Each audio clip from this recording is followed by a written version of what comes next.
You've got the degree, the job, maybe even your own place. So why are you still broke? Because what you thought was success was actually a trap. These 5 hidden signs mean you're the new poor, and don't even realize it. Wake up now, or stay broke 5 years from today. Imagine this. It's a normal Tuesday morning.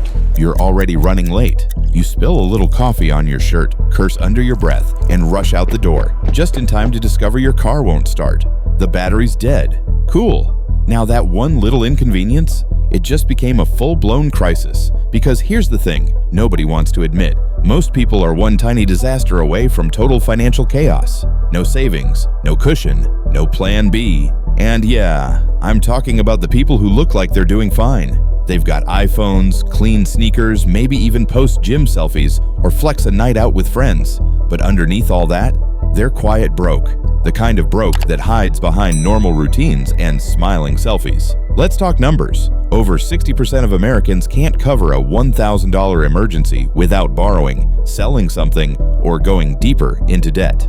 That means if your car breaks down, if you lose your job, if you need to visit the ER, you're not stressed, you're screwed. And it's not just about the dollars, it's the mental load you carry. The kind of stress that creeps in while you're brushing your teeth. You're not planning vacations. You're planning how to float your bills until next Friday. You skip doctor appointments because I'll be fine. You pretend you're chill when your card declines. Again, we've glamorized hustle culture so much, we've forgot this isn't freedom. It's survival. Rent eats half your income, but hey, you've got Wi-Fi, right? You feel like you're doing everything right, but it still feels like you're falling behind. Why? Because you are. You're stuck in a loop. Work just enough to pay the bills. Pray nothing unexpected happens. Repeat. And here's the plot twist. This is by design. This system doesn't want you building wealth. It wants you just comfortable enough not to panic, but just broke enough to keep grinding. And it works. Because you'll keep quiet. You'll smile, post, joke about being broke but fabulous. But deep down, you know, you're one surprise away from falling apart. So if you've ever sat in silence, staring at your bank app, doing math with tears in your eyes, know this: you're not alone, and you're not crazy. You've just been tricked into thinking that barely surviving is normal. Let's be real. You clock in, stare at your screen, maybe respond to some emails, survive a few Zoom calls where everyone pretends to care. Then you clock out and repeat. It's not glamorous, but hey, it pays the bills, right? But here's the uncomfortable truth. That job you're doing, a bot is probably already doing it better, faster, and cheaper. You were told to follow the plan, go to college, get a degree, climb the ladder. But nobody told you the ladder would get replaced by an algorithm that doesn't need sleep or snacks. Call centers, already handled by voice AIs that sound more human than your cousin Mike. Marketing assistants, automated, entry-level coders, outpaced by software that writes cleaner code in seconds. Even Hollywood is nervous because some of those new Netflix shows, written by bots. And here's where it gets scary. Most people won't see it coming. They'll say, nah, AI can't do my job, while their boss quietly upgrades the system. By the time they realize they were just filling space, it's too late. Let's be clear, this isn't a fear tactic, it's a wake-up call. Because in this new world, it's not about having the prettiest resume. It's about being able to think, solve, lead, sell, adapt. Skills that don't come from a textbook and can't be downloaded into a chip. And no, you don't need to become some coding genius or build a robot army, but you do need to stop coasting. Because the layoff won't come with a warning. Your manager won't pull you into a room. One day, your software just won't log you in. And that'll be it. So ask yourself, are you building skills AI can't replace? Or are you just holding space until the system replaces you?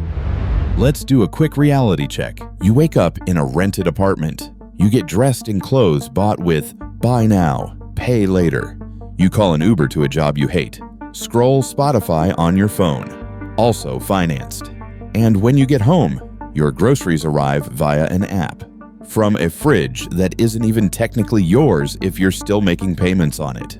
This is normal now. Everything you use, touch, or rely on, you don't own. You borrow. And it's not because you're lazy, it's because the entire system is engineered to make ownership feel unreachable, or worse, unnecessary. They say, Why buy a car when you can lease? Why buy a house when you can rent and stay flexible? Why buy a movie when you can stream thousands? Sounds smart, right? But here's the trap. You're always paying and never building. Every paycheck bleeds into someone else's pocket. And when the money stops, so does your entire life. The rich call this a cash flow model. They collect while you subscribe. You think you're living minimal, but they call it low asset exposure. Meanwhile, they're out here buying buildings, land, stocks, intellectual property. They're stacking assets that pay them while you're stuck in a hamster wheel of endless monthly charges. Let's break it down. You don't own your house. You don't own your car. You don't own your tech. You don't even own the music you listen to or the books you download. If you stopped paying everything today, what would still be yours tomorrow? Probably just the clothes on your back. And even those might have tags. And here's where it gets deeper. When you own nothing, you can't build wealth. You have nothing to sell, nothing to leverage, nothing to pass down. Ownership is what creates legacy. Renting, it just creates invoices. But it's not just about money, it's about power. If someone else owns your home, your vehicle, your entertainment, your access to basic life tools, they own you. You're not a customer, you're a hostage with good Wi-Fi. And what's worse, you're told this is freedom, that having options is better than having roots, that being able to cancel anytime is more valuable than equity. Let that sink in, because the more you normalize paying forever, the more they profit, while you never get ahead.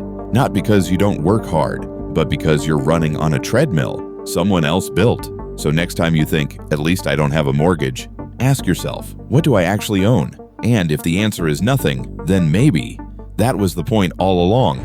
They told you to do better, go to college, get a job, make something of yourself. They wanted the best for you, truly.